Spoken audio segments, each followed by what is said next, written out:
좀 전에 말씀드린 대로 기각 각하 저는 100% 확신합니다. 여러 찌라시가 돕니다만 저는 100% 확신을 하고요. 좀 전에 얘기한 대로 절차적인 문제점이 너무나도 심각하다.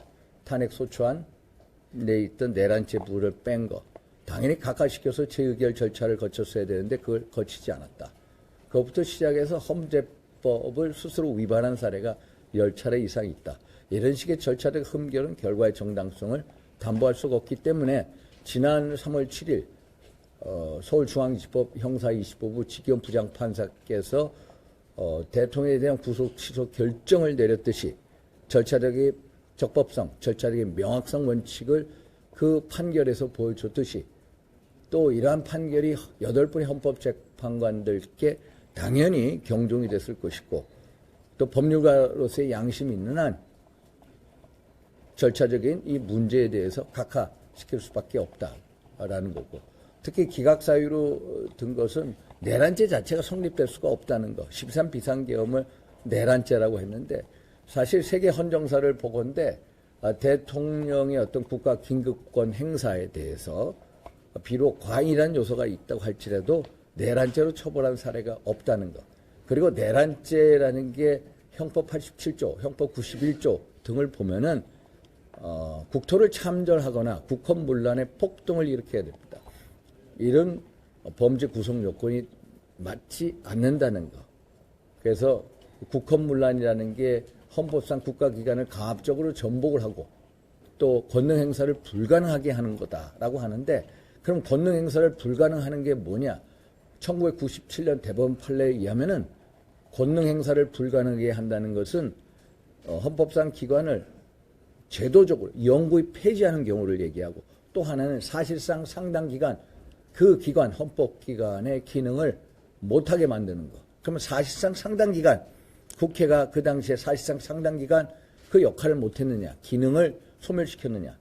2시간 반 만에 군인이 와서 물러났고 그 안에서 국회 기능이 2시간 반 만에 그것을 사실상 상당 기간으로 해석할 수 있느냐. 그런 면에 있어서 보면은 결국 이 어떤 내란죄 자체가 성립할 수 없다는 것. 그리고 내란죄 소추사유도 또 뺐다는 것. 국회 탄핵 소추안에 의결하였으면서 그걸 또 내란죄를 또 뺐다는 것. 그러면은 대통령에 대한 정치인에 대한 직접적인 체포 지시가 있었느냐? 국회 기능을 무력화하라는 지시가 이런 거에 대해서 나오지 않았다는 것. 그리고 홍장원의 메모, 곽종근 사령관의 진술 이런 게 너무나도 오염됐다는 거. 오염됐을 경우에는 결국 신빙성 문제에 대해서 피청구인 측의 이익으로 해석될 수밖에 없고 이런 법리적인 해석에 따라가면은 대통령이 파멸당할 정도로 헌법과 법률을 중대하게 위반했느냐 그것은 아니라고 보인다는 거야. 그래서 결국 법리적으로 해석을 하면은 내일 탄핵 심판 선고는 기각 각하가 우세할 거다라는 말씀을 드립니다. 질문 답변 받겠습니다. 예. 선고 방청 신청하신 걸로 아는데 혹시 방청 원하고 결과는 통지 받으셨을까요? 예. 저는 가는 걸로 알고 있습니다. 후임이나 좀 같이 가실까요? 모르겠어요. 한 10명 이상은 되지 않겠어요? 혹시 내일 대통령 오시는지 여부가 있을까요? 지금까지 정해진 거는 없습니다. 지금까지. 만약에 안 오신다고 하면 반대로 가서 대통령 만나실 계획이 있으세요? 그거는 그때 가서 말씀드리겠습니다. 예. 또? 지금 당 지도부가 이재명 대표가 탄핵 심판 결과에 승복하겠다는 말을 안 해서 비판 중인데 의원님은 헌재가 어떤 결과에 그게 일단 민당은 불복 빌드업을 쌓고 있다. 정말로 불복 빌드업하고 있고 우리 지도부는 헌재 결정에 승복하겠다고 이미 말씀을 드렸습니다. 결국 단심제이기 때문에 승복 안 할 도리는 없죠. 그래서 우리 지도부에서는 승복하겠다라는 입장 표명을 이미 했습니다. 또?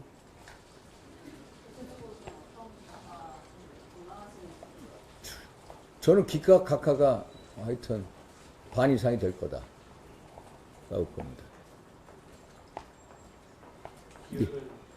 반 이상이면 넷 이상 되지 않겠습니까? 저는 뭐 이게 법리적으로 제가 아무리 따져봐도 헌법과 법률과 양심에 따라서 판단하지 않습니까? 그래서 제가 이 법리적으로 제가 이렇게 따져보건데, 야, 이거는 각하사유 차고 넘치고, 기각사유도 맞아, 차고 넘쳐. 그러면은 적어도 4분 이상은 기각 각하로 하지 않겠나, 이렇게 법리적으로 판단하건대, 이런 말씀을 드립니다.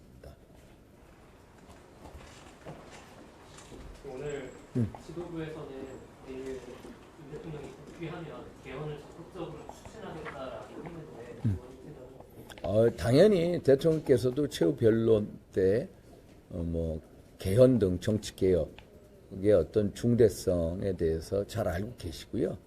아마 개헌에 대해서 본인 대통령 스스로가 적극적으로 임하실 겁니다. 그래서 개헌이 어떤 전국의 최대 화두가 되지 않을까 이렇게 보고 있습니다. 그래서 저도 뭐 대통령이나 우리 국민의 입장에서 이 어떤 대통령제를 탄핵해야 될 때가 왔다. 지금 같은 대통령제를 탄핵해야 된다. 그래서 개헌 논의에 적극 착수를 해야 된다. 그런 입장입니다.